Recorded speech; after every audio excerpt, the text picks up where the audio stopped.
Sierra de Historias, con Alberto Garín.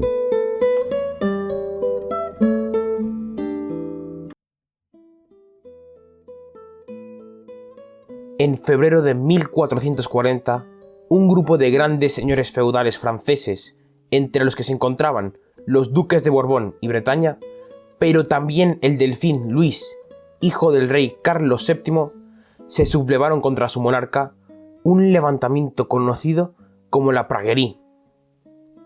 Carlos VII había subido al trono a la muerte de su padre Carlos VI en 1422. Pero fue una coronación difícil, en plena guerra de los 100 años. Los ejércitos de Carlos VII solo controlaban la Francia que quedaba al sur del Loira, pues al norte de este río dominaban los ingleses, apoyados por sus aliados, los borgoñones. Es más, Carlos VII mostró una debilidad que podía haber acabado poco después con su reinado de no haber surgido la figura de Juana de Arco, quien entre 1429 y 1430 logró hacer retroceder a los ejércitos ingleses. Pero Juana de Arco fue capturada y ejecutada en 1431. Carlos VII tuvo entonces que tomar en mano las operaciones militares, con algunos golpes exitosos y mucha indecisión. Una indecisión que provocó esa revuelta de la Praguerie de los grandes señores y su propio hijo en 1440. El delfín Luis fue perdonado y volvió a combatir junto a su padre, logrando derrotar a los ingleses en la batalla de Pontoise de septiembre de 1441. Pero el carácter del rey seguía mostrando una inquietante indecisión que hizo que su hijo volviera a conspirar contra él. Fue en este ambiente de tramas y conjuras cuando en marzo de 1443 Carlos VII conoció a Ágnes Sorel, joven de origen picardo, hija del castellano Cudán y dama en la corte de Renato d'Anjou e Isabel de Lorena, cuñados del rey. Ágnes tenía 21 años cuando conoció a Carlos VII, que ya tenía 40 años. El rey quedó prendado por la belleza de la joven, quien además se convirtió en el mejor consuelo para los momentos de depresión del monarca. Para 1444, ya convertida en dama de la reina, Ágnes era la favorita real, con una posición pública que hasta entonces no había disfrutado ningún amante de los reyes. Una posición que se reflejó en las modas de la corte, impuestas por Ágnes, como los vestidos con los hombros descubiertos, las cejas depiladas o la frente amplia eliminando parte del cabello. Pero, además, Ágnes Sorel entendió la necesidad de reunir un patrimonio notable, tanto en títulos como en bienes muebles e inmuebles, que garantizase su futuro una vez que hubiera podido perder el favor del rey, para lo que supo ganarse el apoyo de buena parte de los miembros de la corte, quienes, a su vez, valoraban el beneficio de tener cerca a Ágnes y lograr así que el rey fuera más decidido. Ágnes Sorel murió envenenada en 1450. Todo apunta a que el delfín Luis, futuro Luis XI, estuvo detrás de la muerte del amante de su padre. Quizás molesto porque su madre, la reina María, había quedado totalmente marginada, pero sobre todo porque con la ausencia de su amante, Carlos VII volvió a ser el monarca dubitativo e indeciso contra el que siguió conspirando su hijo. A su muerte, Ágnes dejó 3 hijas, las 3 legitimadas por Carlos VII. La segunda fue Charlotte de Valois, nacida en 1446 y casada en 1462 con Jacques de Brézé, senescal de Normandía y hombre de confianza de Luis XI. Este matrimonio comenzó siendo especialmente venturoso, pues Brézé pudo unir su patrimonio personal, incluido el señorío de Annette, en el límite entre Normandía y la Île-de-France, con el que traía a Charlotte, además de ayudar al nuevo rey Luis XI para alejar a su medio hermana Charlotte de la corte. Llegaron a tener 6 hijos, entre los cuales su heredero Luis de Brézé, nacido en 1463. Pero la cosa terminó muy mal, cuando Jacques de Brézé encontró a Charlotte en brazos de su mejor amigo, Pierre de la Ver. Brézé asesinó a los amantes. Acabar con la vida de una hermanastra del rey podría haberle costado caro a Brézé, pero Luis XI no se sintió especialmente disgustado por la muerte de Charlotte, de modo que impuso una condena leve a Bresser. El hijo de la fallecida, Luis de Bresser, terminó por heredar todos los bienes de sus padres, incluido el título de senescal de Normandía, cuando Jacques de Bresser murió en 1490. Luis de Bresser fue un hombre poco agraciado físicamente, llegando a presentar una clara deformación debido a la joroba que curvó su columna vertebral. Esto no le impidió casarse hasta 2 veces, primero con Catherine de Dreux, con quien no tuvo herederos, y ya con 52 años, en marzo de 1515, contrajo segundas nupcias con una joven quinceañera, Diana, la hija de Jean de Poitiers, señor de Étoile y Saint-Vallier, ambos territorios en el Delfinado.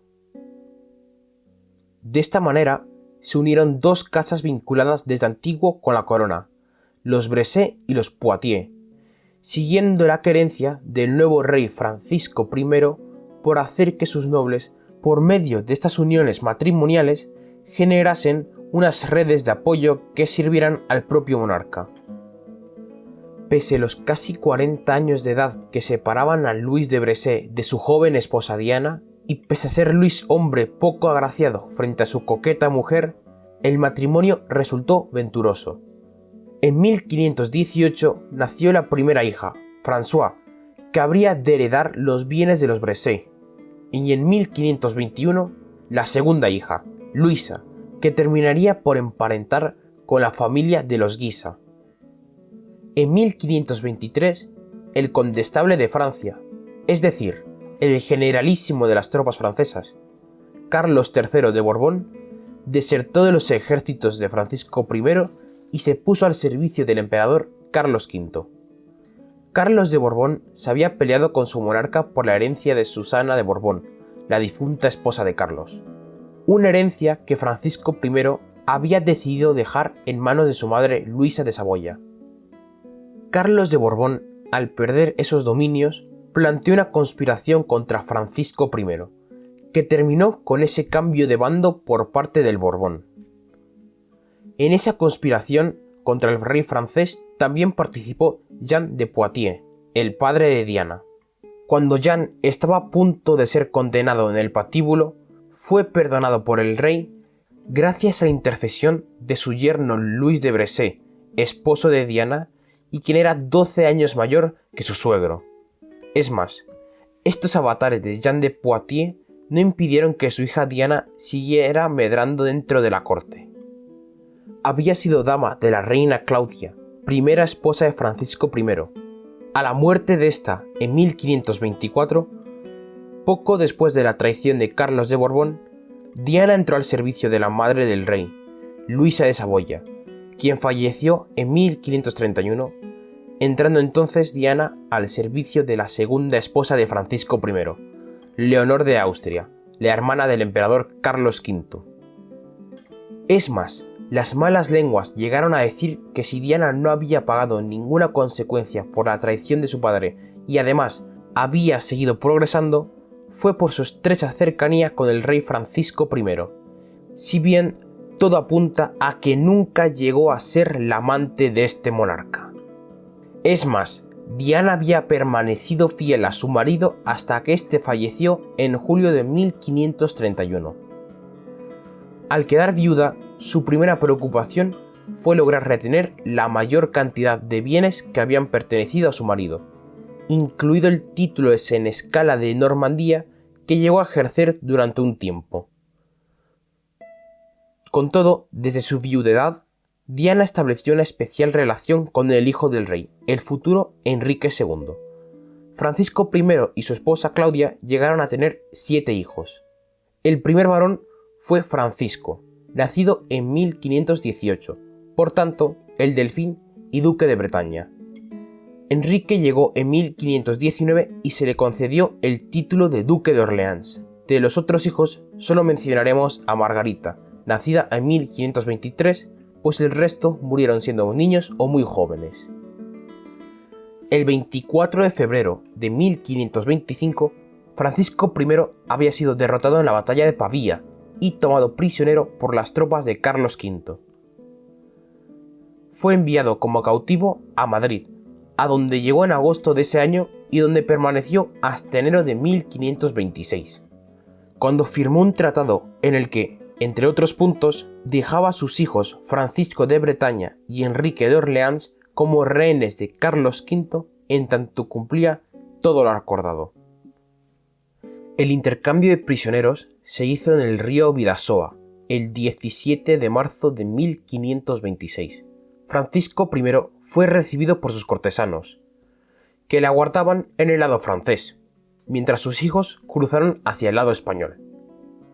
Cuentan que el joven Enrique de Orleans, que solo tenía 7 años, completamente abatido, solo recibió el cariño de la esposa del senescal de Francia, Diana de Poitiers, quien por entonces ya tenía 27 años.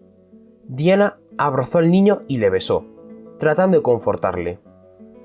Francisco de Bretaña y Enrique de Orleans no regresaron a Francia hasta 1530, tras la firma de la paz de Cambrai, cuando entre otras cosas se acordó el matrimonio de Leonor de Austria y Francisco I. A su vuelta de España, Enrique de Orleans, ya con 11 años, se había vuelto un joven atlético y apuesto, pero con un carácter taciturno y retraído que le valió el apodo del Bello Tenebroso. Francisco I solicitó entonces a Diana de Poitiers que ayudase a recuperar el ánimo del infante. Enrique de Orleans decidió entonces convertir a Diana en la musa de sus cuitas, como si él fuera el caballero de una novela y ella la dama por la que mostrar un amor puro y desinteresado. Todo parecía ir en el camino adecuado, incluso cuando Diana quedó viuda en 1531. Es más, para dar rienda suelta a las pasiones del infante, Francisco I concertó el matrimonio de su hijo Enrique con Catalina de Medici, bisnieta de Lorenzo el Magnífico y sobrina nieta del Papa Clemente VII. La propia Diana de Poitiers animó al joven Enrique a aceptar el matrimonio. Catalina tenía la misma edad que Enrique, además de una cuantiosa fortuna, lo que le hacía una pretendiente aún más interesante. Llegó a Francia en octubre de 1533, contrayendo matrimonio de inmediato y cumpliendo con sus obligaciones conyugales, si bien la adolescente Catalina no quedó embarazada y no lo haría hasta varios años después. En 1536, la situación de Catalina de Medici cambió bruscamente. El hijo mayor de Francisco I, Francisco de Bretaña, murió. Enrique de Orleans se convirtió así en el nuevo delfín y heredero de Francia, y con ello Catalina estaba llamada a ser reina. Pero la falta de hijos hizo que la posibilidad del repudio sobrevolara sobre el matrimonio de Enrique y Catalina. Al mismo tiempo, Enrique y Diana de Poitiers habían pasado del amor cortés a la pasión carnal, sin impedirlo su diferencia de edad. Ella ya tenía 37 años y él 17, pero mientras Catalina de Medici iba perdiendo el poco atractivo físico que tenía, Diana supo conservarse hermosa y lozana. Sin embargo, las dos mujeres entendieron que les era más útil colaborar que enfrentarse, y establecieron una relación en la que se odiaban cordialmente. Catalina era una mujer inteligente. Daría numerosas pruebas de ello con los años. Sabía que todo dependía de asentar su posición en la corte y saber esperar. Después de todo, su rival tenía 20 años más que ella y no le había dado ningún heredero a Enrique. Por su parte, Diana entendió que, si Catalina era repudiada, la siguiente esposa de Enrique podría no ser tan condescendiente con la amante, de manera que mejor proteger a la Medici. Por el camino, Diana incluso favoreció los amoríos de Enrique con una joven italiana, Filippa Ducci, hermana del escudero italiano que Enrique tuvo durante la campaña de Milán en 1537. Filippa había nacido en 1520 y para 1538 ya estaba en París, donde dio a luz a su única hija con Enrique. La niña fue bautizada como Diana, en honor del amante del príncipe, y la propia Diana de Poitiers se hizo cargo de inmediato de la pequeña, encargándose de su educación. Esta niña, Diana de Francia, con los años desempeñaría un papel fundamental en la corte de su medio hermano Enrique III y de su primo Enrique IV. El nacimiento de Diana de Francia vino a demostrar la fertilidad del príncipe Enrique, de modo que si no había herederos aún, la responsabilidad caía en Catalina de Medici. Diana de Poitiers puso entonces todo su empeño y a sus mejores médicos al servicio de Catalina, quien por fin quedó embarazada en 1543, dando a luz al futuro Francisco II en enero de 1544. A partir de ese momento y hasta la muerte de Enrique II, Catalina tuvo prácticamente un hijo cada año, hasta darle 10 vástagos a su marido. Unos hijos cuya educación quedó bajo la supervisión de Diana de Poitiers, en colaboración con el ayo de los infantes, Jean Dumier. En marzo de 1547 murió el rey Francisco I. Llegaba el gran momento de Diana de Poitiers. Con su amante ya convertido en el rey Enrique II, Diana desveló sus cartas. Primero, eliminando la influencia que en la corte había ejercido la favorita de Francisco I, Anne de Pislet, 9 años más joven que la propia Diana, pero que había controlado la corte durante los últimos años del reinado de su amante. Anne de Pislet, además de favorecer a sus familiares para que ocupasen puestos de poder, había simpatizado con el movimiento protestante francés, los hugonotes, convirtiéndose ella misma tras la muerte de Francisco I. Diana de Poitiers logró marginar por completo a Anne de Pislet. Tras obligarla a devolver las joyas que había recibido del rey, Pislet se retiró de la corte y murió muchos años después, en 1580, en su castillo de Ailly. Mientras Pislet perdió poder y riquezas, Diana lo fue ganando. En 1547 recibió el castillo real de Chenonceau, en 1548 el ducado de Valentinois, en 1553 el de Etam, que previamente había pertenecido a Anne de Pislet. Junto a estas nuevas prebendas, Diana fue capaz de mejorar la posición de sus propios favoritos en la corte, como Anne de Montmorency, notable militar de la época de Francisco I, que había llegado a ser nombrado condestable en 1538, pero había sido marginado de la corte en 1541. Pero sobre todo la familia Guisa, encabezada por Claudio de Lorena, otro de los favoritos del rey Francisco I, y cuyos descendientes coparon los puestos de poder de la corte de Enrique II y sus hijos. Hemos de recordar que una hija de Claudio de Lorena, María, fue la esposa de Jacobo V de Escocia y madre de la reina María Estuardo, a quien ya le hemos dedicado una sierra de historias. A su vez, otro hijo de Claudio de Lorena, Claudio II, como vimos antes, se casó con una de las hijas de Diana de Poitiers, Luisa de Bressé. La alianza de Diana de Poitiers con los Guisa había de coronar la autoridad que Diana ejercía sobre la corte, a lo que se añade que Diana era una ferviente católica, como los Guisa, lo que había de marcar el futuro de la monarquía francesa en las guerras de religión que estallarían años después. Diana de Poitiers, además, en 1548, logró afianzar la alianza entre Escocia y Francia, al conseguir el compromiso de la niña María Estuardo, nieta de los Guisa, con el delfín Francisco, hijo de Enrique II, pese al rechazo de este matrimonio por parte de Catalina de Medici. Curiosamente, en esos años en que Diana de Poitiers acaparó todo el poder, su relación con Enrique II volvió a ser platónica. Pese a conservar su belleza, Diana iba envejeciendo y para las pasiones carnales, Enrique II fue teniendo otras amantes, como Jane Fleming o Nicole de Savigny. Diana, por tanto, recuperó su papel de amiga fiel y confidente del rey, hasta el punto que cuando Enrique II estaba en la corte, tras reunirse con su consejo, debatía todo lo resuelto con su favorita. Si bien no sabemos la influencia real de Diana, que quizás se limitase a escuchar las preocupaciones del rey sin darle su opinión, más allá de favorecer a sus protegidos para los puestos de poder. Más importante fue el papel de Diana de Poitiers como mecenas de las artes, y en especial la protección que dio a Philibert Delorme, quien se convirtió en el principal arquitecto del rey entre 1547 y 1559.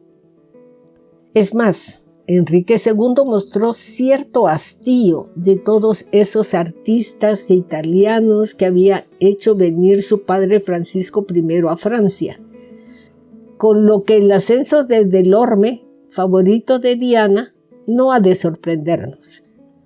Cuando Enrique II murió en 1559, Delorme cayó en desgracia y pasó varios años escribiendo sobre arquitectura y defendiendo un estilo francés. Porque Enrique II falleció en 1559 de manera accidentada. Tras haber sufrido la derrota de San Quintín en 1557 frente a las tropas de Felipe II de España, Enrique II se había avenido a firmar la paz de Cateau-Cambrésis, que se refrendó con el proyecto de matrimonio entre el rey español y la hija de Enrique II, Isabel de Francia. Como celebración de este evento, en París se organizó un torneo el 30 de junio de 1559, en el que participó Enrique II, llevando los colores de su favorita Diana de Poitiers. Accidentalmente, un fragmento de la lanza del rival del rey atravesó la visera del casco del monarca, provocando una dolorosa herida que terminó con la vida de Enrique II 11 días más tarde. Diana de Poitiers no estuvo al lado del rey en esos últimos días. Prefirió quedar en una posición discreta. Muerto Enrique II, Catalina de Médici prohibió que la favorita del difunto pudiera regresar a la corte. Sin embargo, no hubo ninguna requisición brutal como la que sí vivió Anne de Pislet, precisamente a manos de Diana de Poitiers. Esta mesura por parte de Catalina de Médici ha de entenderse porque los nuevos reyes fueron el joven Francisco II y su esposa, la también jovencísima María Estuardo, los dos criados a la sombra de Diana. Con todo, sí se dio un cambio importante. Catalina de Médici solicitó que se reintegrase a la corte el castillo de Chenonceau. En su lugar, la reina madre entregó a Diana de Poitiers otro castillo en el Valle del Loira, el de Chaumont, a una veintena de kilómetros de Chenonceau. Este cambio, desde el punto de vista financiero, incluso resultó beneficioso para Diana. Diana de Poitiers se hizo cargo de las obras que aún quedaban por concluir en Chaumont, pero no permaneció mucho tiempo en ese castillo. El joven Francisco II murió en 1560 tras algo más de 1 año y medio de reinado. Fue reemplazado por su hermano Carlos IX, quien ya estaba completamente bajo el dominio de su madre Catalina de Médici. Muerto Francisco II, su viuda María Estuardo fue reenviada a Escocia, con lo que Diana perdió toda su influencia en la corte. Diana de Poitiers se retiró entonces a su castillo de Anet, aquel que había heredado de su esposo Luis de Bressé y que había pertenecido a la hija de Agnès Sorel, la primera gran amante de un rey de Francia. En Anet murió Diana de Poitiers en 1566 por una intoxicación de oro. La que había sido favorita del rey para conservar la lozanía de su piel, tomaba con regularidad un elixir que contenía oro líquido. Su obsesión por mantenerse bella acabó con su vida. La hija pequeña de Diana, Luisa de Bressé, la que estaba casada con Claudio II de Guisa, se encargó de levantar una capilla funeraria en honor de su madre en el castillo de Anet, una obra realizada entre 1566 y 1575 a partir de un proyecto establecido por Pierre Bontemps, donde Diana aparecía en postura orante. Bontemps fue uno de los escultores más destacados de mediados del siglo XVI, especializado en relieves funerarios. Bajo la dirección de Delorme, fue el responsable de la decoración escultórica de la tumba de Francisco I y su esposa Claudia, una tumba ejecutada entre 1548 y 1570. Al elegir a Bontemps, el escultor de los monarcas de Francia, la hija de Diana de Poitiers quiso hacer un último guiño al peso que su madre había disfrutado en la corte real. Esa capilla funeraria de Diana fue profanada y vandalizada en 1795 durante la Revolución Francesa. En 1967, la capilla fue restaurada y el cuerpo de Diana de Poitiers, que había sido enterrado en una fosa común, volvió a su sarcófago en 2010. Por cierto, el análisis forense de sus restos ratificó la intoxicación por oro líquido. De esta manera, solo en tiempos recientes, tras haber sido marginada de la corte y profanada en la Revolución Francesa, Diana de Poitiers recuperó la grandeza de la que disfrutó en vida.